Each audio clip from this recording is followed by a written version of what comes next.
We're gonna have We're just going to such a start now. It's going to be me and Tim's disembodied head learning about Starforge. yes, correct. Yeah. So I'm sure when it was first, I mean, he calls it a powered by the apocalypse, Hmm.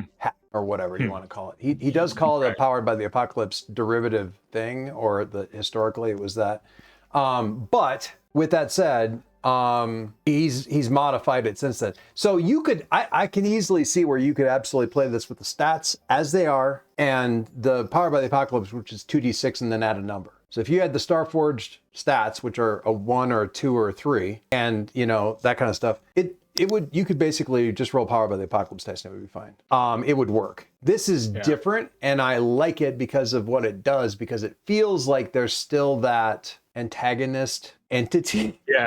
It's just that they're the dice screwing you over. It's those two 10-sided dice and trying to beat those. Because you can roll. What's beautiful about it is, and it's not immediately evident, but you can't actually get a result higher than a 10. Right. Even if you're You adding can't like, always- +5 or something to something, right. you can't. The result caps at a 10, and you have to beat the opposing dice. So it's Right. possible to roll just amazingly and still not get a full success. Launching your campaign. Turn in your hymnals to page probably 79, 80, probably 80, 81, I guess. Okay, create your character, build a starting sector, begin your adventure. Okay. The deal is that there's about, I want to say like 14 questions that you answer about the setting. 14 or 15, something like that. And the options, they give us 3, and there's a couple different ways that we can do it. I like that one. Let's do that. I don't care, roll it. Or I don't like any of these, and I have an idea that is way more exciting to me, and we just do that instead. Mm-hmm. So it's all good. The first thing we answer is the cataclysm. So this is like what made us flee the original galaxy and move to the Forge. So the sun plague extinguished the stars in our home galaxy. I think the answer is David Tennant. A couple different things that could possibly be there. Interdimensional entities invaded our reality. And finally, we escaped the ravages of a catastrophic war. Fleeing the devastation, we assembled our fleets and traveled to the Forge for a new home. I feel like that's sort of the Cylons. That's sort of the Battlestar Galactica bit, maybe. I kind of like the scientific gone awry sun plague thing. I'm thinking though that it's like Rassilon from the old school Doctor who was the guy that basically harnessed the star of Gallifrey to power all their time travel and everything. And of course, it's incredibly perilous. So sun plague plus scientific The last experiment gone awry. Yeah. Lovely. Okay. I'm getting it over there and the other one too. All right. So cool. Cataclysm. Neat. Exodus. When the Exodus fleet set off on its ponderous journey to a new home outside of our galaxy, they marked the Forge as their destination. Countless generations lived out their lives aboard those Titanic ships during the millennia-long passage. So instead of 200 years, it's been a couple thousand years at sublight speeds. We're just going to ignore the fact that generation ships are both unlikely to do very well for humanity in low gravity, and also morally kind of questionable because you agreed to it, but your kids didn't, and their kids didn't. Yeah. So. And how do you know what you're really agreeing to if no one's ever done this before? Yeah, exactly. So, but that's that thing. A ragtag fleet of ships propelled at tremendous speeds by experimental FTL drives carried our ancestors to the Forge, but the technology that powered the ships is said to be the source of the sundering, a fracturing of reality that plagues us here even today. Top notch. Love that. Mysterious alien gates provide an instantaneous one-way passage to the Forge. The 2001 explanation. The 2000 there was a plinth, and boy, I guess my gut is I sure like the idea of the sundering fracturing of reality that plagues us here today. That smells nice. So where these were the big drives, and we're probably still using some variation of the big drives today, but on lower scale, but that's still worrisome. Exodus, a malfunctioning drive sent one of the refugee ships through space and time. Centuries later, they finally arrived. For them, only weeks have passed. Why are these people mistrusted? Do you aid or oppose them? That's a fun. I like all the little plot seeds. Whether or not you ever actually do anything with all of them. Certainly, probably not all of them. Communities. Few survived the journey to the Forge and were scattered to the winds in this perilous place. Our settlements are often small, starved for resources on the brink of ruin. Dangers abound, but there is safety in numbers. Many ships and settlements are united under the banner of the founder clans. Or we have made our mark in the galaxy, but the energy storms we call balefires threaten to undo that progress, leaving our communities isolated and vulnerable. So there's bustling trade routes, burgeoning outposts, but the hard-earned success is threatened by these balefires. That kind of goes with the whole sundering thing. Yeah, I was just going to say, yeah, maybe the balefires are a symptom of the sundering. Yeah, so I think that what would be interesting is to maybe have our initial folks be very scattered, but we maybe run across a hegemony that we didn't even know existed. It's like, it's our people, but we just didn't know that people kind of got themselves together and turned into an actual corporation that we didn't expect. That's interesting. So they have the space kind of divided up real broadly into like sort of a center and the outer, and then like the real fringes. Yeah. And like getting into the center, like sort of the central, like a core area, having never realized that there was that core area, like the fringes. Well, yeah, because maybe these balefires are blocking us going there. Oh, I like that. I like that. The sundering has made it so that we're out here with maybe a dozen systems that have maybe a dozen settlements, and then one day the balefires shift, and we can get through, and suddenly we find ourselves in this new sector that's just like, Jesus, they're like, you can't swing a dead cat without hitting a settlement out here. Yeah, exactly. And they're all very organized and I like that. Rules and laws and stuff.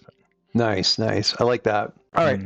Iron. So one of the core things with the game is that you're making promises to do. You're making iron vows. You're making promises to do a thing. And so there's a question here about like what that looks like. So option 1, iron vows are sworn upon the remnants of ships that carried our people to the forge. So you're literally got a piece of the original like generation ship or whatever that you carry in a pocket or on a lanyard or whatever. I'm picturing it as like a corporate lanyard for like a convention. Right. Iron vows are sworn upon totems crafted from the enigmatic metal we call black iron. And finally, they bind their honor to iron blades aboard a starship where stray gunfire can destroy fragile environment or pierce holes. The brutal practicality of a sword. The traveler answer. A few often.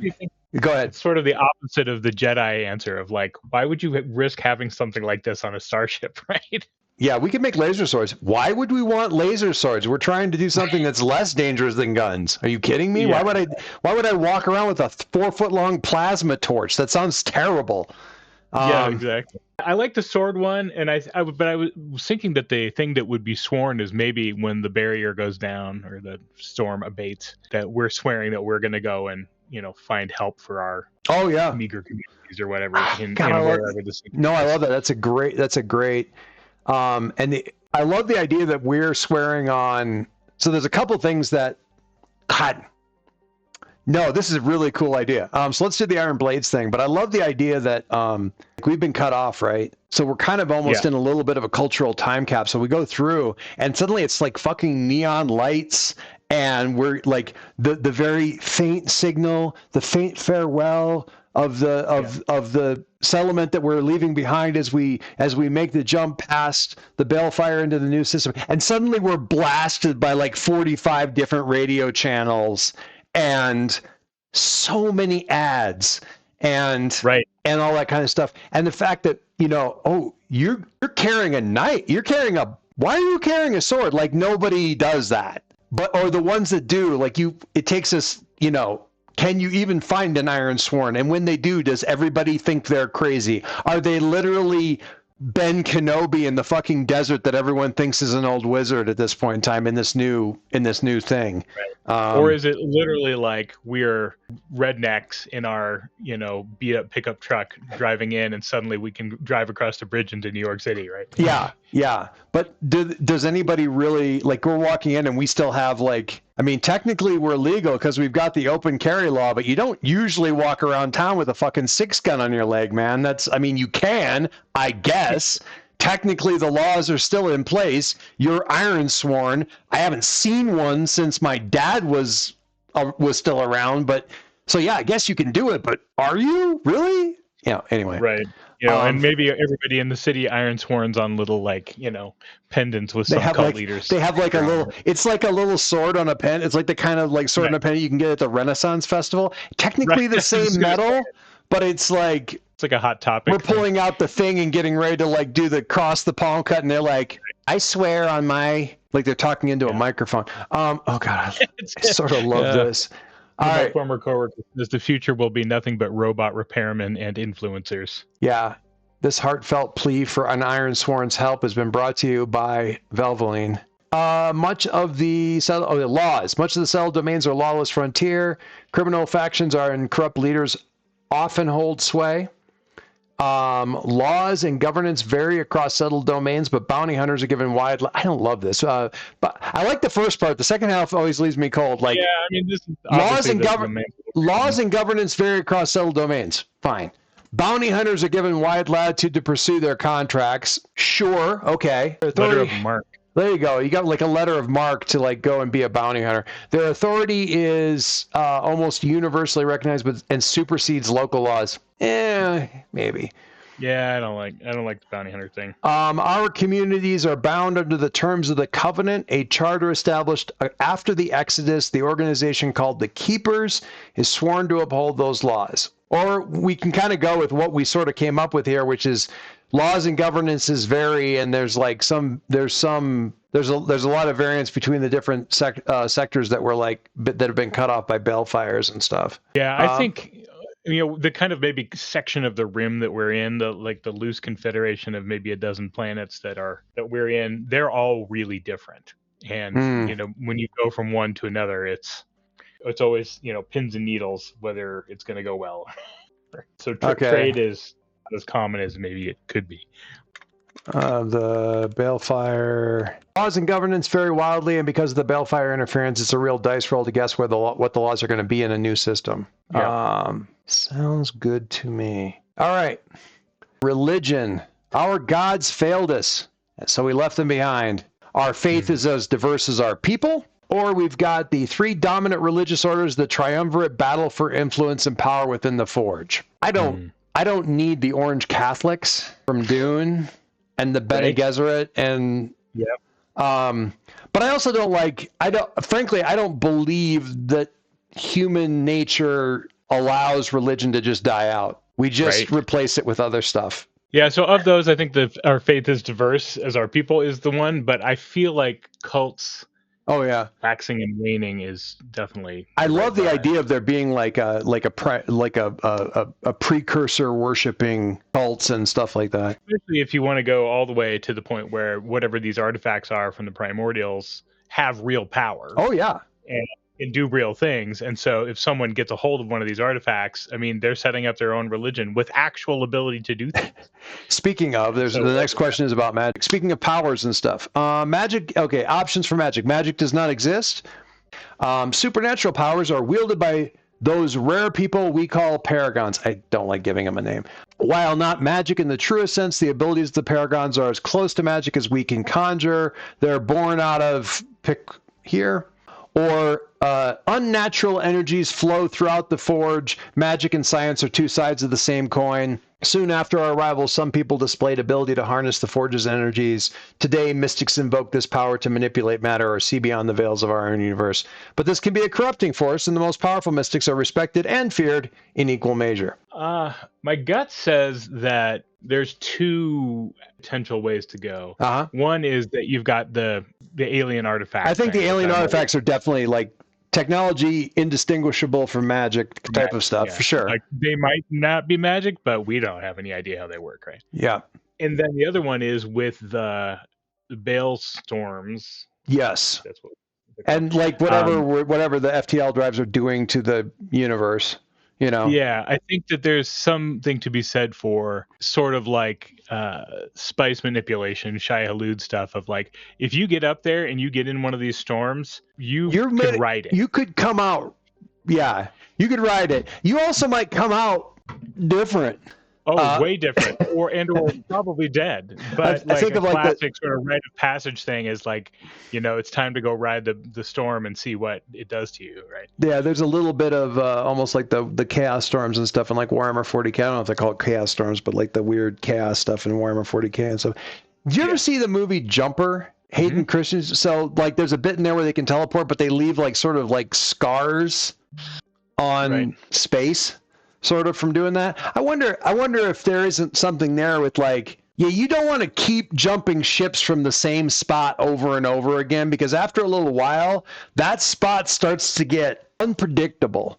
And actually, you don't probably want to hang around a spot where ships have been jumping in and out for a while. Like it's not radiation exactly, but there's something there that makes things weird, Yeah, I like the idea that it's a scar, like Yeah. it leaves a weird spot in the storm Yeah. that Or just in behaves different. space. Yeah. Oh, I love that. Yeah. I love that. Okay, so supernatural, unnatural energies flow.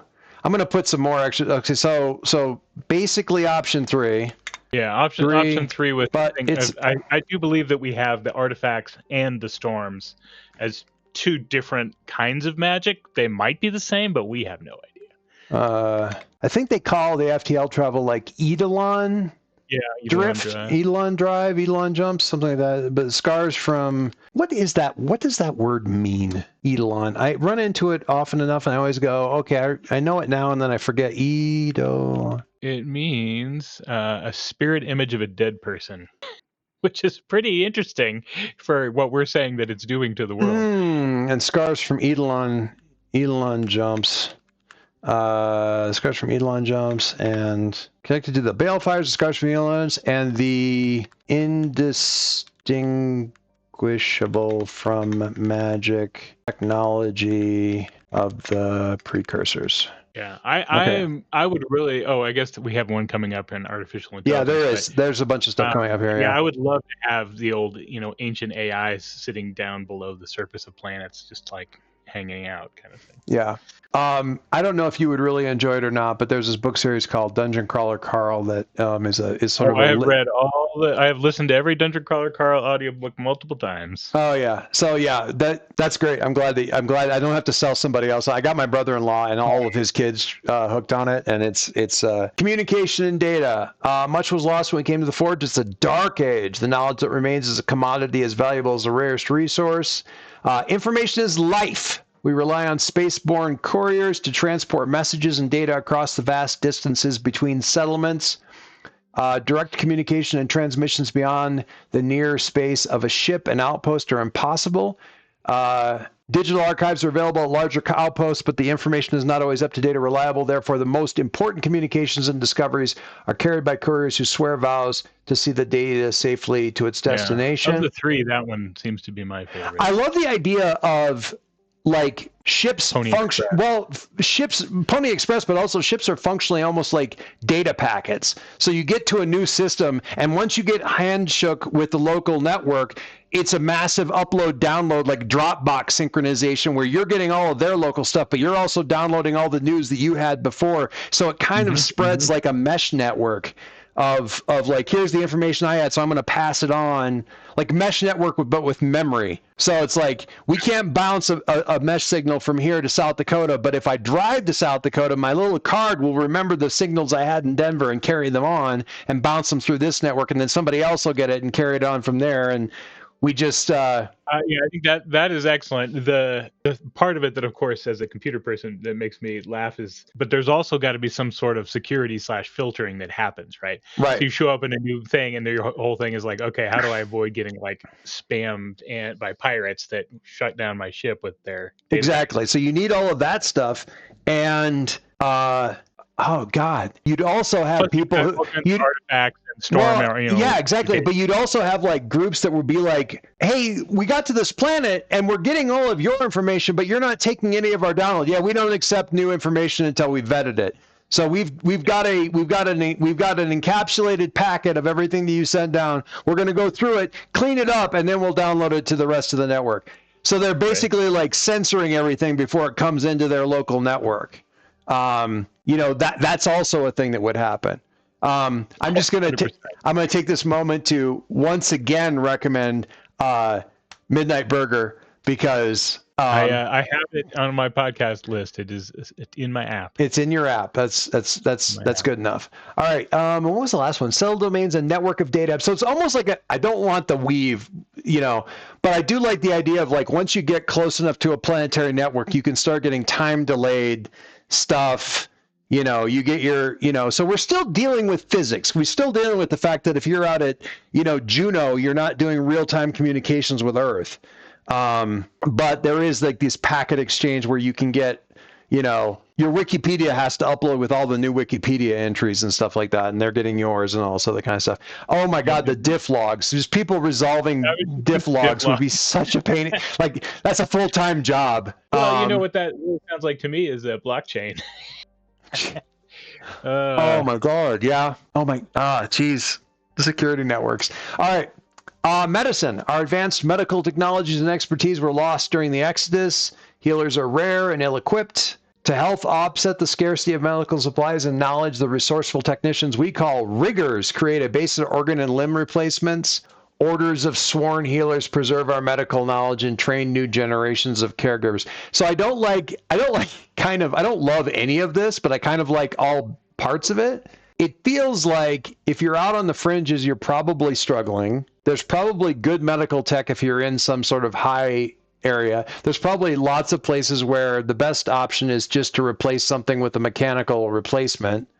I don't love like a religious order of healers, or it's like some order of sworn healers. That just seems weird to me. Part of me is now imagining like there's a point at which if you get hurt too much, it's like a Logan's Run thing where they're like renew and like go up into the storm and see if the storm like fixes you. Like you're too screwed up. It's like, that's when you sign up for one of the Bailstorm races. Last race. I either explode, I win, and I can pay for the medical thing, or maybe I get hit with a Bailstorm and I come back out and I've got my arm's been fixed. Yeah, your arm's been fixed, and you've got 3 more. Yeah, right. But hey, that's better than whatever you were going through. And I could very much see that being a thing where in certain communities, people just choose to try to go ride a storm to get fixed. Medical care availability is a mix of capitalist exploitation. Probably the one thing that I would maybe vote for is that the ancient artifacts cannot heal people because they don't know anything about. Yeah, I dig that. And if you even tried to, every experiment that's done that has been like, oh yeah, he lived. We don't know what he is anymore. But he's technically still functioning. Cybernetic improv and desperate people who take their chances with Bailstorm energy.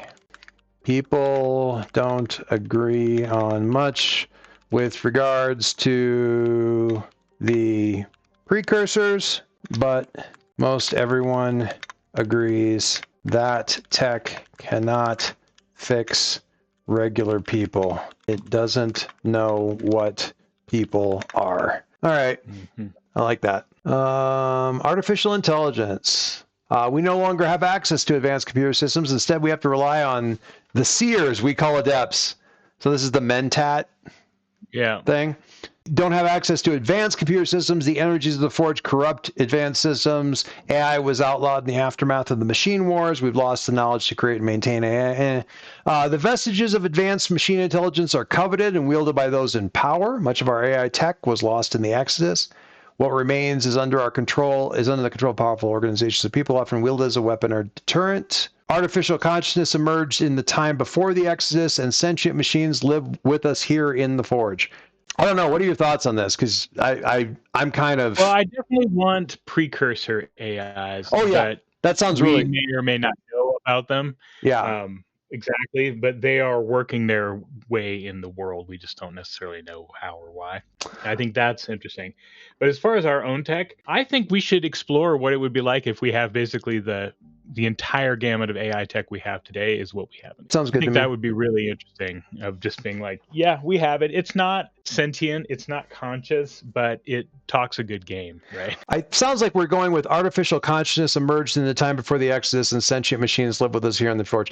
I'm putting air quotes around AI, because if we're talking about technology at our level, it's not AI. It's a very, It's a very advanced machine program. yeah.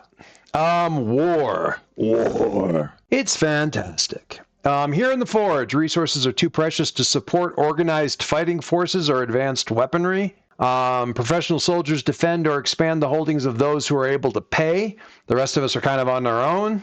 War never ends. Talented weaponsmiths and shipwrights craft deadly high-tech tools of destruction. Dominant factions wield mighty fleets and battle hard. This is the BattleTech answer. Right. Yep. Somehow the war manages to continue to be funded for 20,000 years.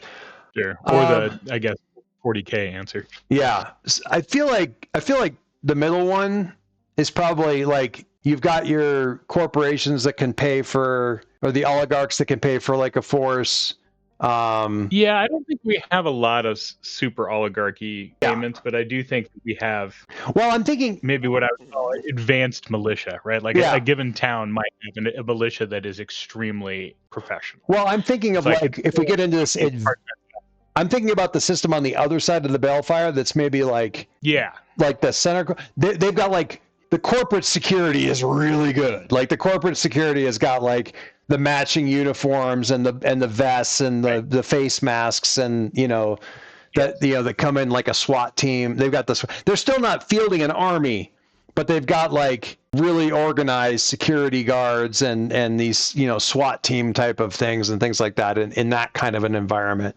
And you probably got it might be like organized crime and stuff like that, things like that. Yeah, I would say that they're very organized in the central system, like you said, uniforms and corporate security forces. But I would say it'd be more interesting as we contact them to figure out what they're really like. Yeah.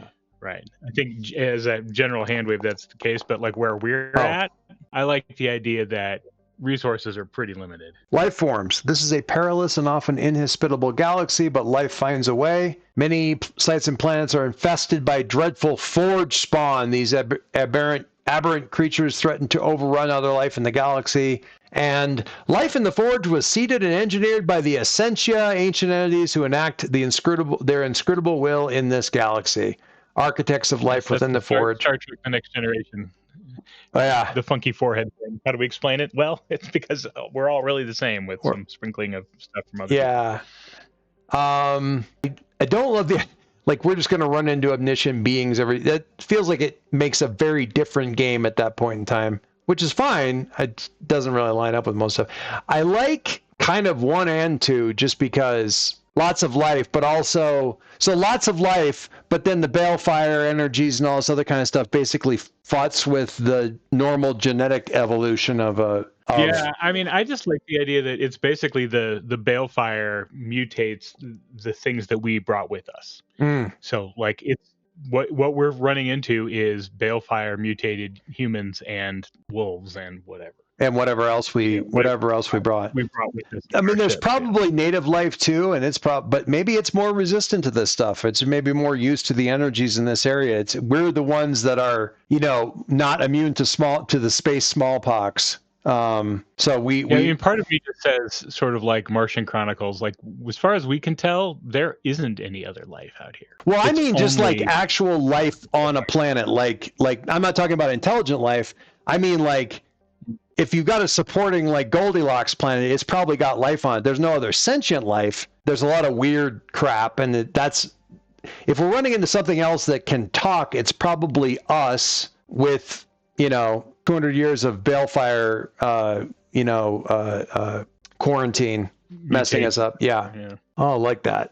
So we're I like the fact that there is no other like even reasonably sentient thinking, not even like dolphins, right? Yeah, we've got they've got things out here like rock horns and things like that are just sort of critters, but we don't run into any other intelligent stuff except for the AI. And like, who built the precursor AI? Those guys were around at some point. Yeah, exactly. The forge spawn is us. Like I keep thinking of Serenity, right? Like, the Reavers are us. The Reavers are us. Yeah. But the other thing is, the AI is manipulating the world in some way.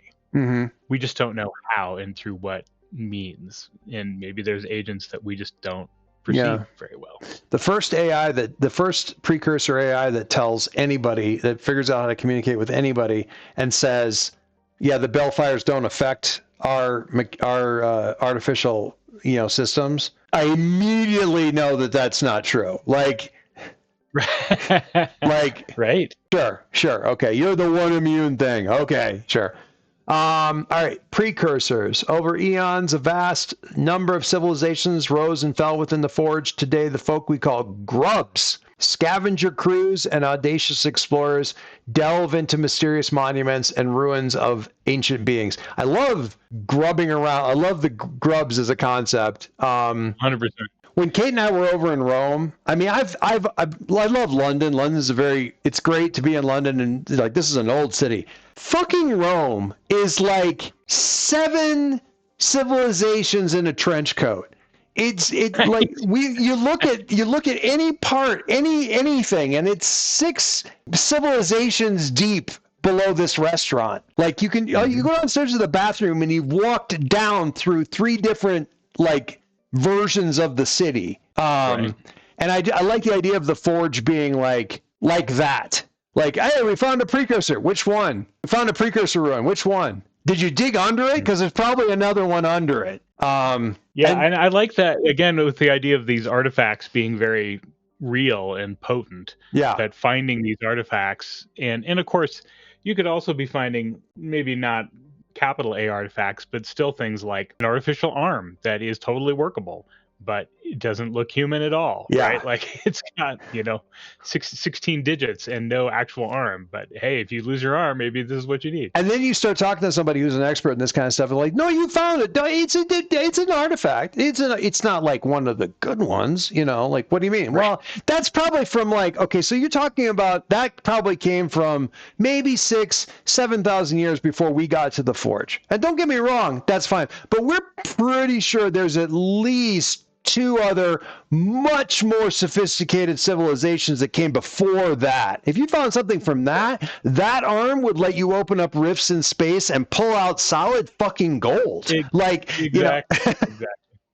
Okay, so vast number of civilizations, lots of precursors, and you got people grubbing around. But I just like the fact that there's tons of artifacts, and a lot of what people spend their time on is digging for artifacts and trying to make them and then trading them between systems and and not doing any of the last book really in the that we've seen so far with the Murderbot stuff is like, there's a reason people don't fuck with the precursor stuff. It's almost always bad for you directly, not people in general. It's bad for you specifically. Don't touch the thing. Horrors. Put enough alcohol in the spacer and they'll tell you stories of ghost ships crewed by vengeful undead. It's nonsense. Most insist that horrors aren't real. The spacers know the real truth. I like the idea that the Eidolon drives leave some sort of ghost behind. Yeah, the scars. You don't want to. I tell you what it is like, if you think that there's weird stuff out there, there's absolutely weird stuff out there. Don't go near old scars. Yeah. Like, there's a reason we don't jump. There's a reason that the stations, none of the Eidolon stations are stationary. They orbit and then after they've done a full rotation around, like a full year's rotation, they move to a different orbit, because you don't want them receiving ships in the same location. And anybody who's lazy about that, they fade after a while. Yeah. But do they really fade? Yeah. And then you find out that there's a station that just hasn't been moving. Right. And it's like, weird stuff. It's like, why do little black bugs you shouldn't even have insects on the station. Like, everything's covered in bugs every 8 hours for 45 minutes, and everyone in the station's like, yeah, that shit just happens. Then they just vanish. Where do they go? I don't know. I mean, why is there mucus on everything? Yeah, we've done scans. It doesn't say there's any other biologicals on the station, but it just happens. Maybe move the station. Yeah. So, I really like the idea of some stations' drives all failed, and they haven't been able to move, but all these ships are coming in like for their Oh, thing, and that's they're like, stop. Yeah, they're just coming to the beacon, assuming the beacon has been moving along responsibly, and it's not. Most insist the horrors aren't real. Space know the truth. Strange energies of the Forge give unnatural life. They're very focused on the undead, and I imagine that could be. I love a zombie. Don't get me wrong, I love a zombie, but again, I think it's probably something having to do with the best way to avoid horrible things happening is to keep clear of places in space with Eidolon scars. Mm-hmm. Space is big. This should be easy, and yet somehow weird shit keeps happening. You know it. Space is big. This should be easy, and somehow weird shit keeps happening anyway. We finished all of the things. Finished through it. So we got the sun plague extinguished the stars in our home galaxy based on scientific experiment went awry. The ragtag fleet propelled at tremendous speeds of experimental FTL drives carried our ancestors to the Forge, but those drives have deleterious effects on space. We've made our mark in this galaxy, but energy storms we call balefires threaten to undo that progress, leaving our communities isolated and vulnerable. Ironsworn bind their honor to iron blades. Laws and governance vary across settled domains, but bounty hunters are given wide latitude. We decided no bounty hunters. Yeah, not bounty hunters, but the laws and governance vary across. Our faith is as diverse as our people. Magic, basically option 3, but it's connected to the balefires, scars from the Eidolon jumps, and indistinguishable from magic technology of the precursors. Information is life. We rely on spaceborne couriers to transport messages and data across vast distances between settlements. There's probably a hint of that sort of Pony Express thing, even with this, like, hey, the Balefire wall came down, going to the next system, like that Pony Express thing is really part of that. Honestly, reestablishing that connection is like hugely valuable. Medical care availability is a mix of capitalist exploitation, scarcity, location, cybernetic improv, and desperate people who take their chances with Balestorm energy. Terrible idea. Artificial consciousness emerged in time before the Exodus, and sentient machines live with us here on the Forge. Professional soldiers defend or expand holdings of those who are able to pay. The rest of us are on our own. Many sites and planets are infested by dreadful Forge spawn. These aberrant creatures threaten to overrun other life. And over aeons, vast numbers of civilizations rose and fell within the Forge. Today, folk we call grubs delve into mysterious monuments and ruins of ancient beings, and the best way to avoid horrible things happening is to keep clear of places in space with Eidolon scars. Space is big. This should be easy, and yet somehow weird shit keeps happening. Mm-hmm. I like it. That is a good picture. Now, this is saved then automatically over in the journal under setting truths on the right. If you go on the right-hand side, you click on journal, you've got setting truths there where you can kind of keep all that stuff. So cool. It is. We did that in an hour. I don't think I did that in an hour when I was by myself. We've got a lot of reference points that we could just jump to. Yeah, and honestly, it really it's nice when it's like, hey, have you read this? Yeah. All right. So create your character. So the mechanical aspects of the characters are pretty light. Basically, everything boils down to roll and add one of your stats. You've got your 5 stats.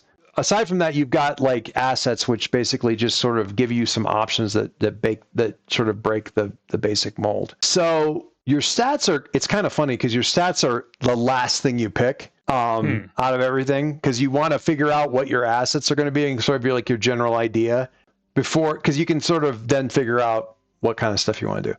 The general suggestion that they say, okay, so out of all the assets, they've got like 5 different kinds. They've got the command vehicle, which is sort of just by itself. Modules that you can buy for the command vehicle, whatever, for the main starship, if you want to. Support vehicles, if you really, really want, like a hover bike or something like that.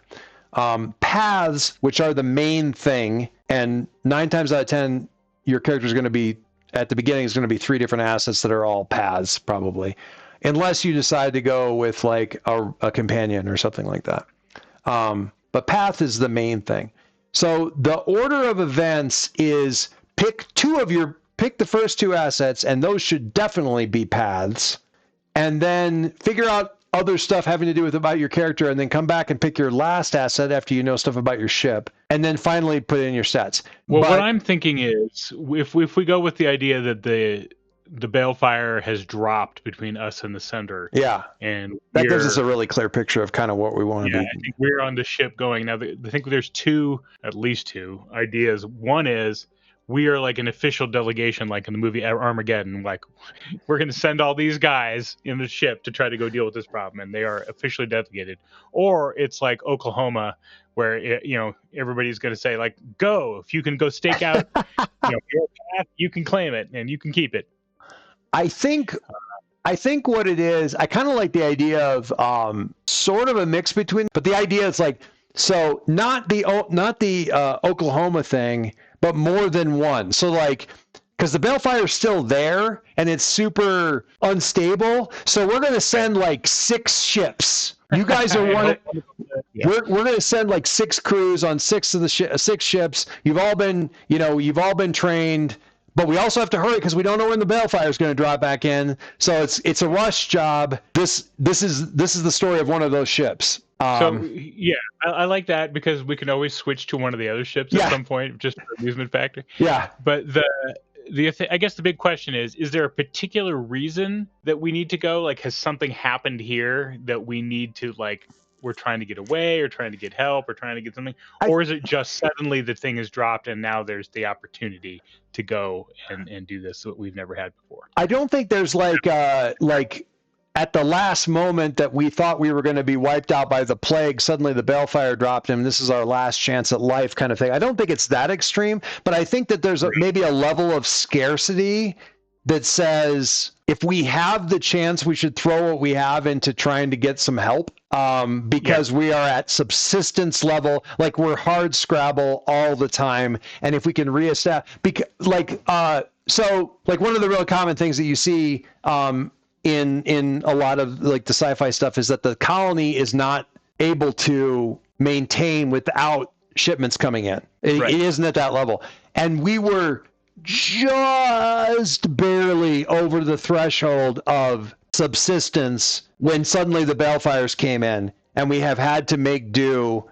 So our tech is truly like, we're not making new stuff. We're repurposing old stuff. And very, very rarely is there like are there new things being made because we just don't. We have a weird dependence on grubbing for ancient artifacts to keep us going. Yeah. Like that's a much heavier. In fact, it just suddenly occurs to me, you get back into the more sophisticated place where that resources scarcity is, they're just richer. They've got more resources. They've got a couple of corporations. Blah, blah, blah.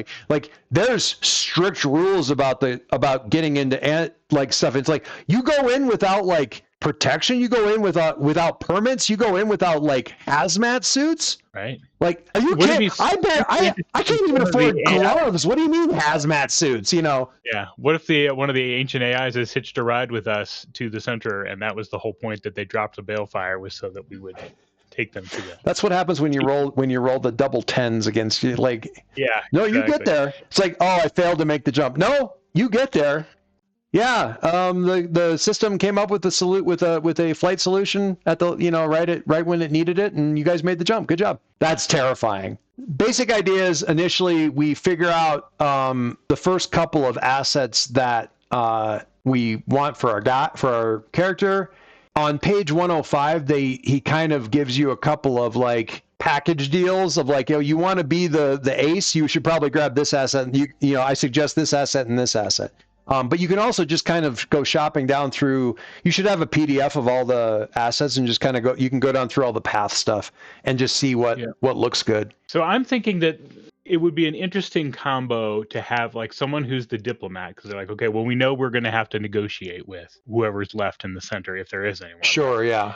And then you've got to have somebody who's the keep the diplomat alive person, whatever that means, whether it's flying the ship or maybe the diplomat can fly the ship, but you've got. Well, and we can always have NPC people, right? I do like the idea. What you were just saying of like somebody who's sort of designated for that. And I like the idea of someone because there's one of the paths is diplomat. And so the idea is that you've got diplomat and then someone to keep the diplomat alive, or a diplomat and then a trader, right? Trader, yeah. Trying to try to make the deals right The on that. okay, where's my assets? And then Uh, you've got, all your martial type characters like Blade Master or whatever. You could go that direction. so the one that I immediately jumped out at me, because one of the suggestions that they make here is the delegate on that page 105. That is Hmm. the diplomat plus a banner sworn, and I remember the banner sworn, but I need to look at them. You're You bound were to Bando Clan. Yeah. So when you Go ahead. swear an iron vow, and so your first trick is that when you do the swear an iron vow move, in service to whatever that ideology is,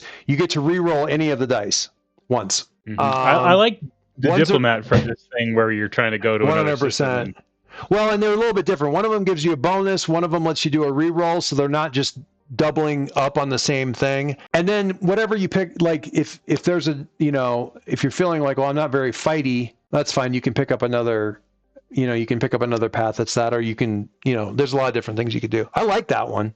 Do you are I do like that one. That's let cool. me, what is the other? I also like Explorer and Gearhead.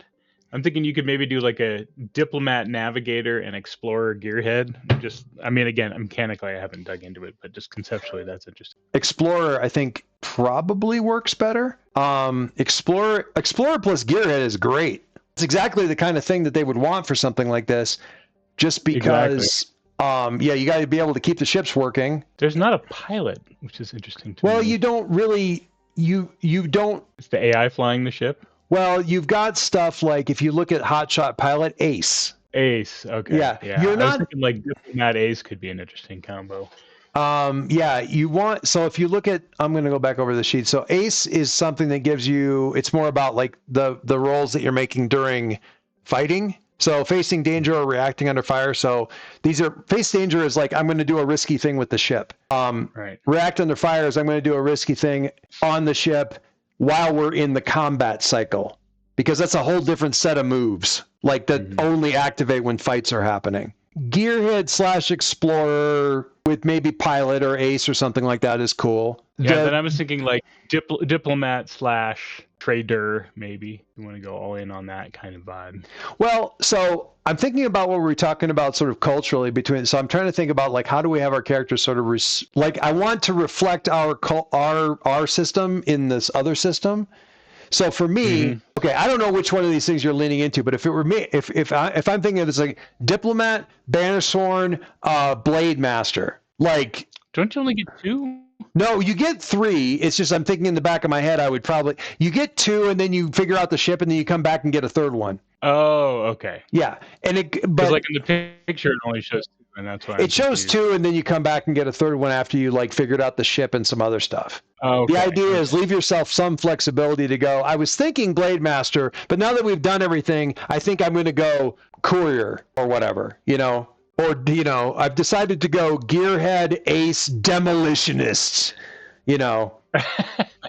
Yeah, I was thinking I'm leaning toward the Explorer Gearhead, and then maybe. And then let's see what the next last thing looks like. A grubber, right? He's down looking for artifacts all the time, and then like lashing them together in weird combinations of things that were never meant to be. I'm thinking there's maybe, so Explorer is Explorer Waypoint, finish an expedition, Gearhead, craft, repair, repurpose, or modify, which is great. What is the? I feel like there's another Scavenger. Take a glance at Scavenger, because that might be another. That's cool. Yeah, that one's. That's more. That's more about like, I don't even necessarily know what I'm picking up. That feels really true to like, I don't know what I'm picking up, but I know I can make it work. Like, what did you use to fix the engine? Oh, this thing I found in this thing. That's an arm. Yeah, but it conducts the energy really well and actually makes the engine run more efficiently. So we just kind of ignore that occasionally the fingers move on their own. Yeah. It really works best when arranged in a middle finger sticking out arrangement. We don't know why. Maybe I just don't. It's so weird. Okay. Yeah, that's cool. I like that too. Yeah, I figured I'd point that one out. Again, I'm trying to think of like Armageddon. Like you got to have like, who's the guy who's really good at drilling? Yeah.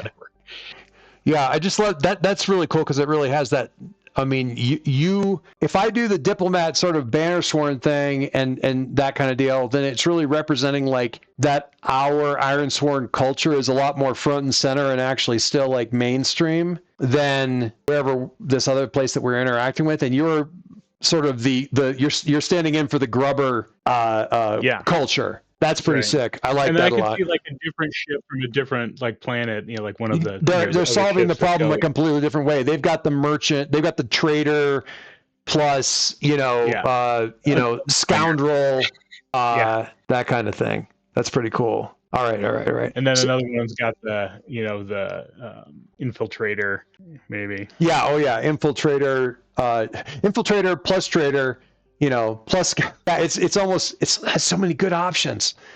Okay, so I could see like infiltrator and then armored, and they're basically wearing like invisible armor and trying to sneak in. Yeah.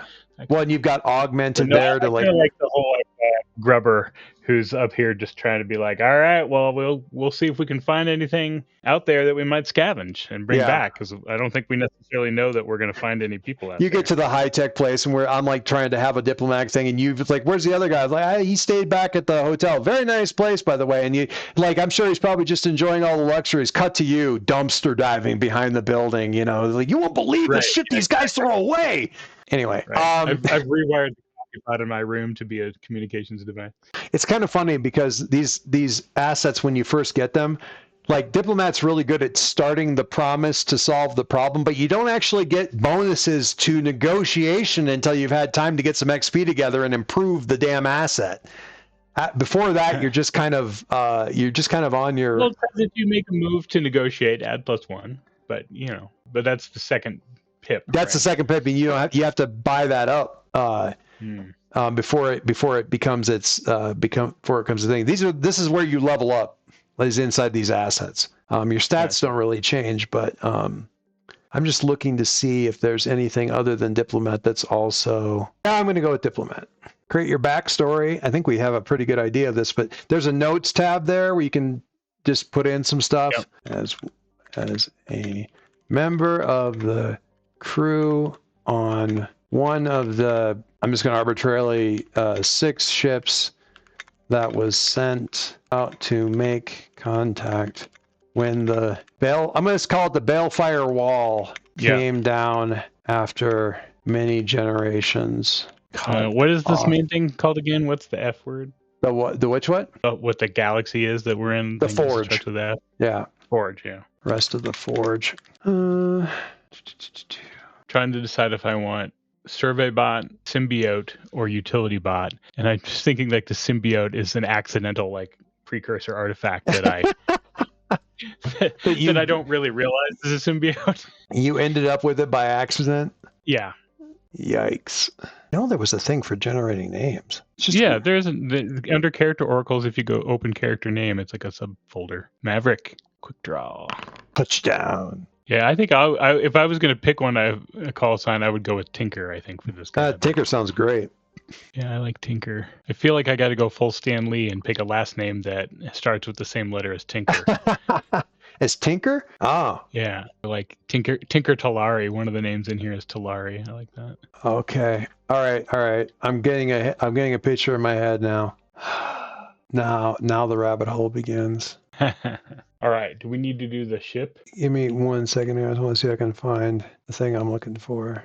This is theoretically where I'm going, but I might also go with a person, like there's another actress that I really like. So I'm right now their pronouns are they, them, and the name is Quinn. So it could really go either way. But I decided my pronouns were yo. Yo. Yeah, like yo. So right now I'm going with the Bannersworn and the Diplomat. Quinn Nazari is the name. Call sign is Monarch, and they hate it because it was somebody. Because they were. Well, it's a joke. It's a nickname that somebody's like, oh, it's like the guy just wants to, the guy. They just want to run everything. They want to, and that's the furthest thing from the truth. But everybody thinks you're the kingmaker, and the maker, the king you want to make is you, and that's not why you're here. But it's still the call sign. You don't get to pick your call sign anymore than you get to pick your nicknames. Right. So the next thing you do is you do your background valve. Okay. And this is a big one. This is the thing that you're like working on in the background. It could take 50 seconds. So it's a big one. And for me, it's probably, I vow to restore our home sector to the way it was meant to be before the Balefire wall came down. Balefire wall.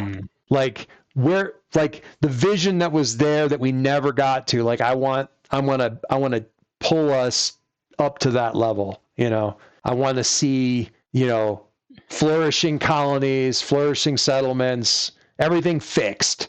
The wall's down, and that's my vow. I'm gonna figure out what's on the other side of this wall, and it's the vow you're never gonna get, right? You know, this is the vow of, you know, I'm gonna plant the tree that my kids will play, that my kids' kids will play under. You know, I've spent every night for the last 30 years in this tavern discussing the way things should be, and I'm going to make sure every one of those things comes true.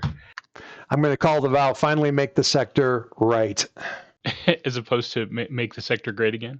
Yeah, oh God, that hurts. I don't think that the sector's ever been great. Let's say that. It's been better, but I don't think it's ever been great. I'm going to say finally fix the sector. Vow to restore our sector the way it was meant to be before the Balefire wall cut us off. Yeah. Well, I'm really leaning into the symbiote thing, and I'm thinking something like, I will master the thing inside me. Ooh. So what did you end up doing for your assets? Did you do what did you do, Gary? Bots or whatever, but I'm gonna go symbiote, and I think it's one of these where I was down deep in a precursor hole, literally. So are you gonna drop? Which one are you gonna drop then? No, this is the symbiote is like a companion. Right, but it's still an asset, so it's one of the 3 assets that you start with. Okay, yeah. So I think the question is, do I drop Gearhead or do I drop Scavenger? That's the. Honestly, I would drop Explorer.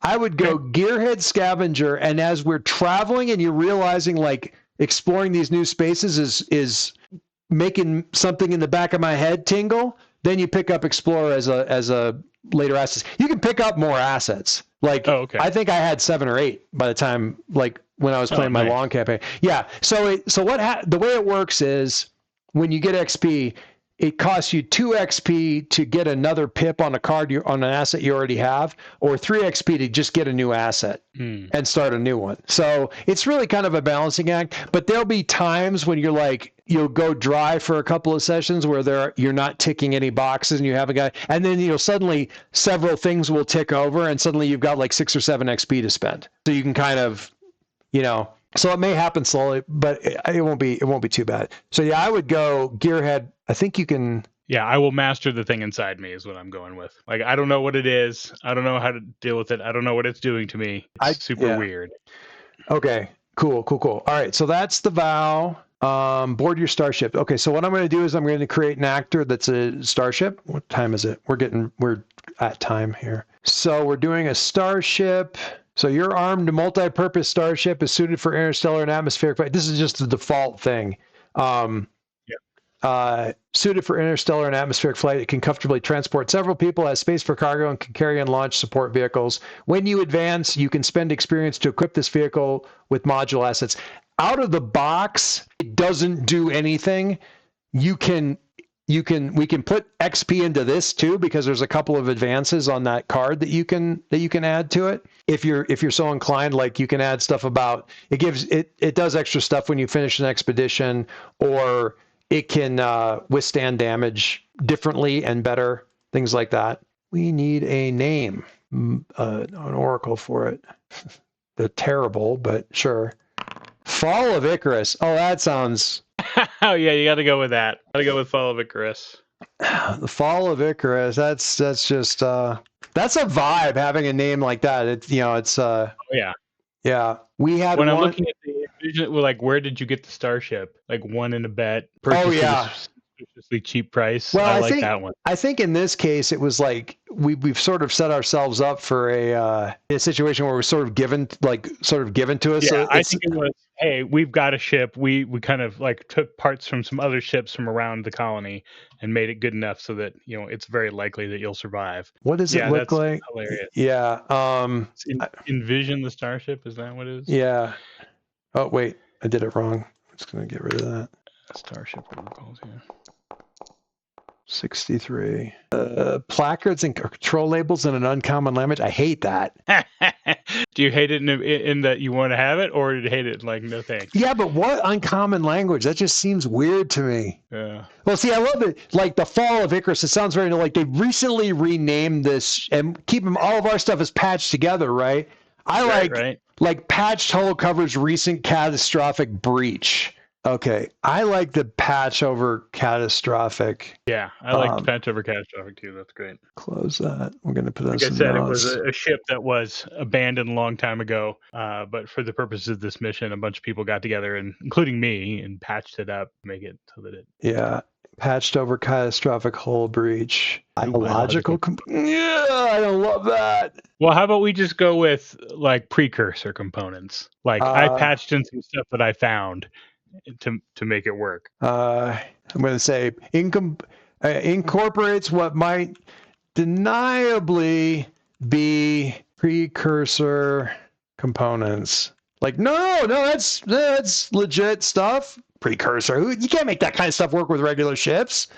Right. What are you talking about? Precursor. All right. Well, I kind of put in my background that one of my things that I was known for is like mixing and matching precursor stuff in ways that no one else thought would work. I love that. Okay, so my final asset, I did Banished Sworn and Diplomat, and I think what I'm gonna do is I'm gonna think about it, but again, I'll think about it and let you know. I think what I'm gonna do is like Blade Master or something like that. I'm thinking about like just really leaning into that whole hashtag not really nobility. Well, not really nobility, but also just like going in with that like that archaic you're like an iron sworn, you know. Yeah, we haven't seen one of those in like, well, I mean, not counting our last video, the last video series that everybody was watching last season. Like, I haven't seen one of those in forever. Are you kidding? Like, you've got an actual sword. They didn't even have like, yeah. I kind of. Did you ever read the Keith Laumer Retief stories? No, I don't think so. So yeah, he's a galactic diplomat is like the whole thing. It was a bunch of short stories, but the best one is the one where he goes to this planet and they're like, well, the only person who could possibly do this is someone who had a history with bloodlines of like this, and he pulls out this document showing his bloodlines. Well, the only person who could do this is someone who had this, and he pulls out this document showing that. And you think the whole thing is a scam, that he's faked it, but it turns out that like that was actually his background, and he was happened to come and actually. That's really funny. Okay, so be given that. So okay, so you name your starship, choose your final asset. Now set your stats. So you've got your assets, and we can change it if it ends up being like this is not what I'm leaning into. My initial when I was doing my solo thing, I was like, I'm going into. I started out with heart being at the top because I figured I was going to be making connections with people and talking with them all the time, and I realized. I did do that sometimes, but what I really did was fucking lie a lot.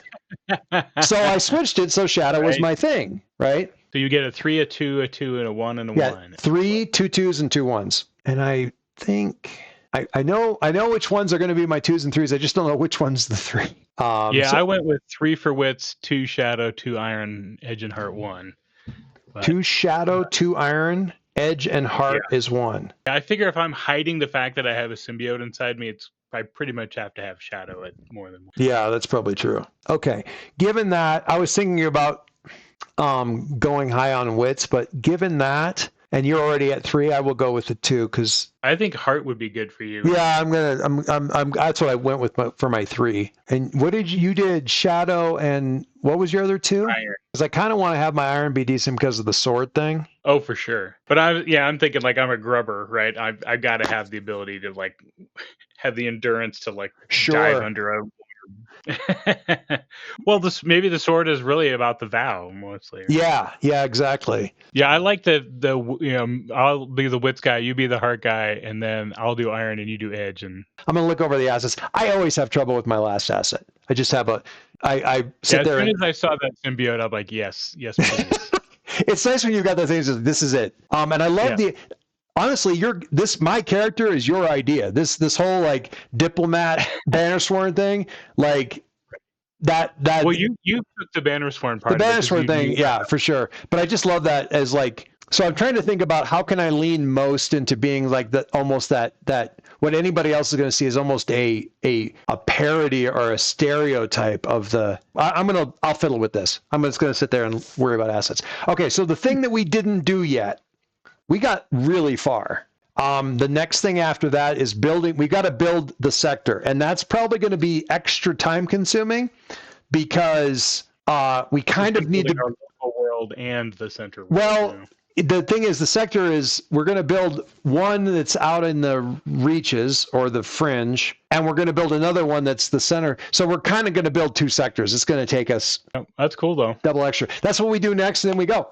So next week, Love it. sector. I love seeing a hex sector map. It is All right, cool. All right, so next time. This is awesome. Thank you. nice.